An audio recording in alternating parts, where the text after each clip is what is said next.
Epictetus, one of the titans of Stoic thought, wisely remarked, "We have 2 ears and 1 mouth so that we can listen twice as much as we speak."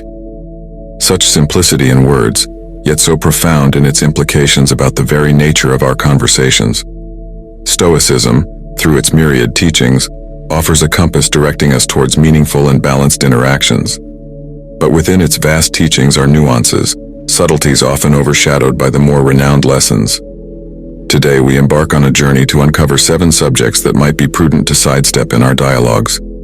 Come along as we delve into these lesser discussed tenets, arming ourselves with the knowledge to engage more thoughtfully and serenely in the world around us.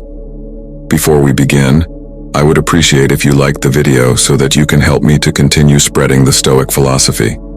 If you are not subscribed, I recommend you to subscribe and activate the bell so you don't miss any video. Subject number 1. Other people's flaws. We've all been there at a gathering during a casual coffee break, or perhaps in a digital chat group where the conversation shifts subtly from casual banter to discussing someone else's actions, choices, or character. The allure of gossip can be powerful, but what do we truly achieve by indulging in it? At its core, this practice sidetracks us from our personal growth journey, sowing seeds of negativity in our minds and the environment around us. For instance, imagine being at a family dinner where Aunt Martha's penchant for being perennially late becomes the evening's jest. Or, think about those times in the office pantry when colleagues gather, murmuring about someone's attire that might not meet the standard. These conversations might offer a brief, fleeting sense of camaraderie or superiority, but they erode the bonds of trust and companionship over time. A common misconception is that discussing others' flaws makes us more vigilant about our own. However, it does the opposite. Continual focus on external flaws can make us complacent about our internal growth. Instead, if we channel that energy towards understanding our own behaviors and attitudes, we stand to gain so much more. And it's worth remembering Marcus Aurelius's words in moments like these. Waste no more time arguing about what a good man should be. Be one. Isn't it more enriching to lead by example, demonstrating virtue in our actions and words? There's a certain serenity that comes with consciously deciding not to partake in gossip or needless criticism. The next time you find yourself in such a situation, you could consider guiding the conversation towards a more positive topic, or simply choose to listen without contributing. This not only preserves your peace of mind, but also subtly encourages a more uplifting environment for everyone involved. In essence, by refraining from discussing others' flaws, we're not just avoiding negativity, we're making a proactive choice to foster positivity, trust, and growth both within us and in our circles. Subject number 2. Your personal wealth or lack of it. In our digital age, where a casual scroll through social media often presents us with displays of affluence and curated success, discussing personal wealth, or the lack thereof, has become a precarious territory. On one side, there's the subtle pressure to keep up with the Joneses, and on the other, a fear of being perceived as lacking. Yet beneath these discussions and comparisons lies a turbulent undercurrent of emotions: envy, pride, insecurity, or sometimes even despair. Picture this. You're at a gathering where friends are discussing their recent vacations. One visited the Maldives and stayed in an overwater villa. Another explored the romantic streets of Paris. Listening to their tales, you feel a pang. Maybe you couldn't afford a vacation this year or chose to save for something else. The immediate reaction might be to either defensively justify your choices, or alternatively, share a past experience to level the playing field. Or take a contrasting scenario. You've recently received a significant raise at work or made a profitable investment. At a dinner with friends, the topic of finances comes up. It might feel tempting to mention your recent gains, not entirely out of arrogance, but perhaps to share your joy. Yet as the words flow, you notice the subtle shifts in body language, a friend's downcast eyes, another's polite yet distant smile. Suddenly, a light-hearted gathering takes on a different hue. Amidst these dynamics, it's invaluable to remember the teachings of Epictetus, who said, "Wealth consists not in having great possessions, but in having few wants." True wealth is not just materialistic affluence, but a state of contentment. It's about understanding and appreciating what we have, rather than yearning for what we don't. Sharing and celebrating success is wonderful, but it's essential to tread with sensitivity and awareness, ensuring we're not inadvertently sowing seeds of inadequacy or discontent in ourselves or others. Conversely, Feeling content with our financial status, regardless of societal standards, is an empowering stance. It frees us from the emotional roller coaster of constant comparison. To cultivate a Stoic approach to wealth, consider reflecting on your own relationship with money. Does discussing it bring you genuine joy, or does it stem from a place of wanting validation?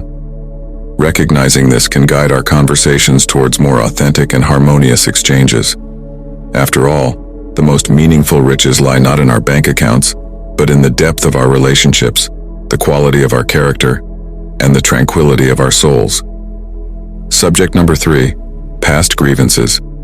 Carrying the weight of past grievances can be likened to hauling a heavy backpack on a long journey.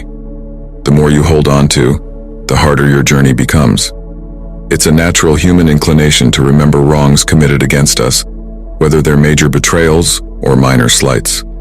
However, constantly discussing or reliving these grievances not only intensifies the burden but also prevents us from fully experiencing the present moment and the potential joys it offers.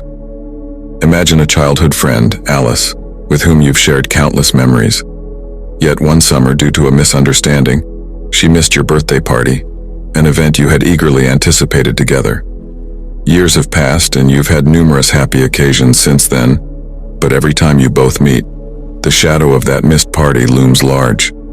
Instead of celebrating the present friendship and the shared bond, the conversations often circle back to that one grievance, preventing the relationship from blossoming further. As we navigate these feelings, recalling the words of Seneca can offer perspective. The greatest remedy for anger is delay. Instead of impulsively reacting to wrongs and cementing them in our memory, giving ourselves time to process and reflect allows us to approach the situation with a clearer, more balanced mindset.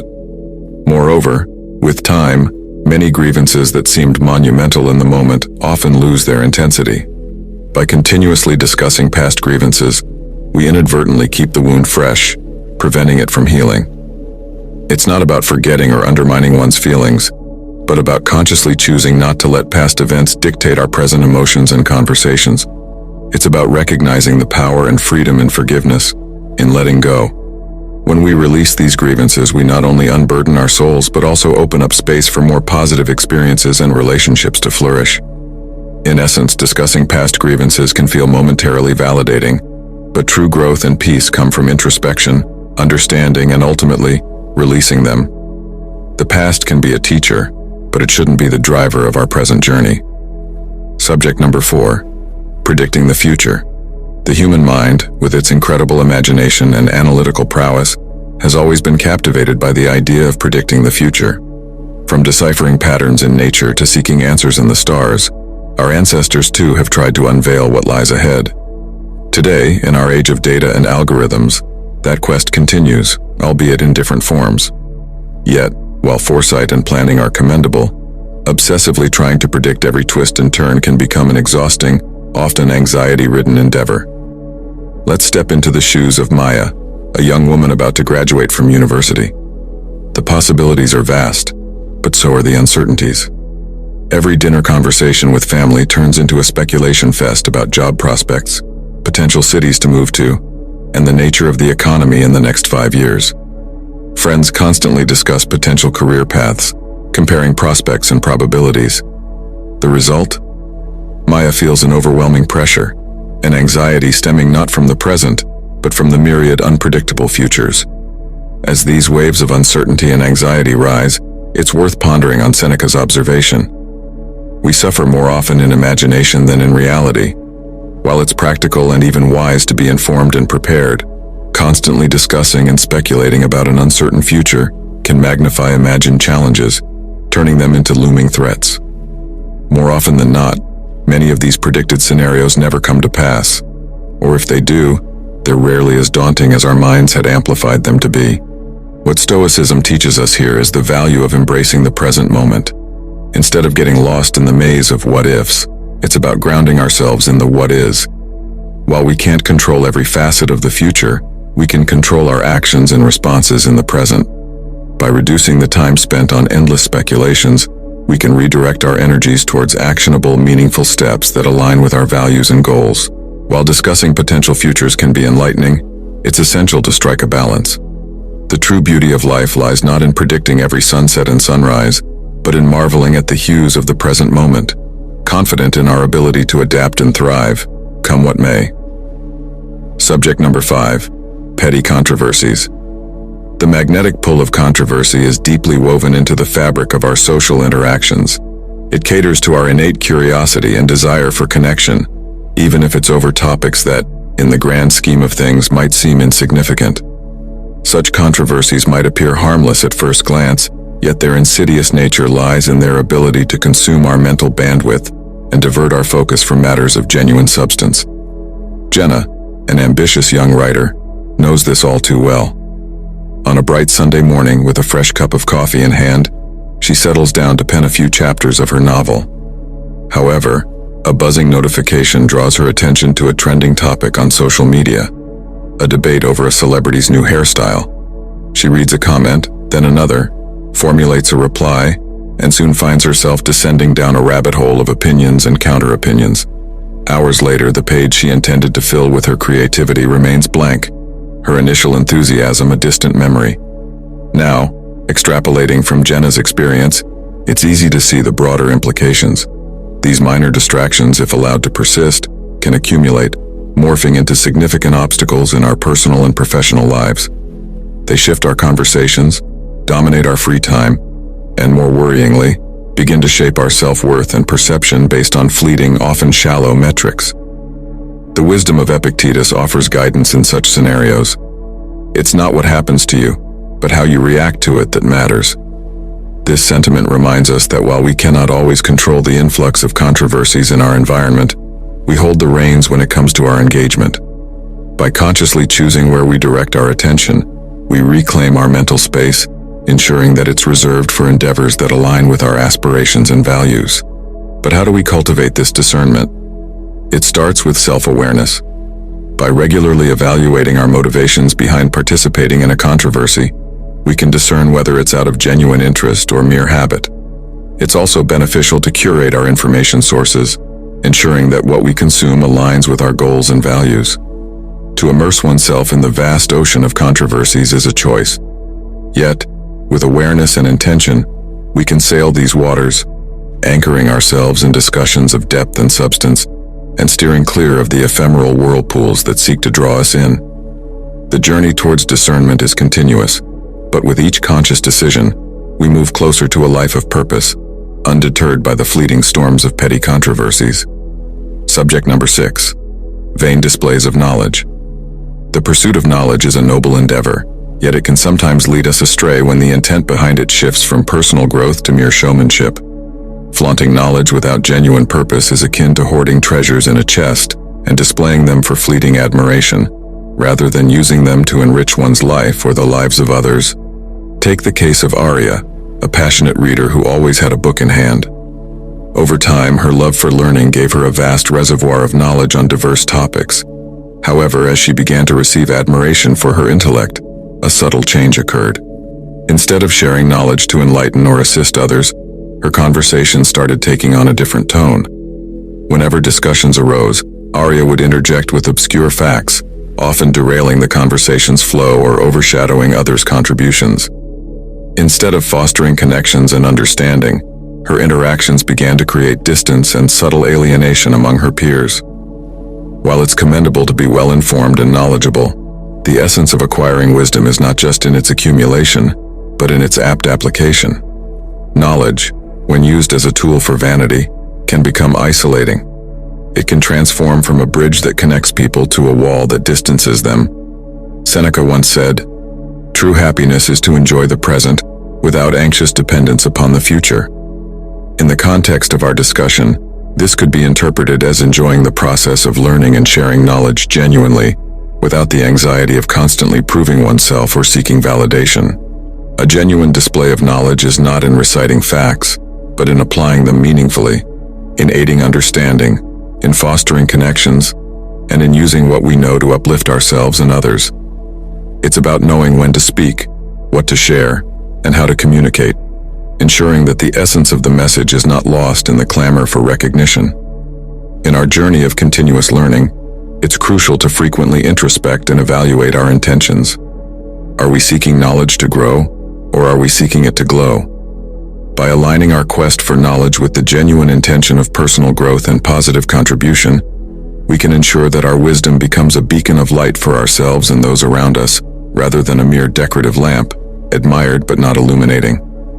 Subject number 7. Obsessive self-criticism. In an era where perfection is often celebrated, it's common for many of us to hold ourselves to incredibly high standards. While aiming for excellence can drive progress, incessantly critiquing every action and thought can become counterproductive.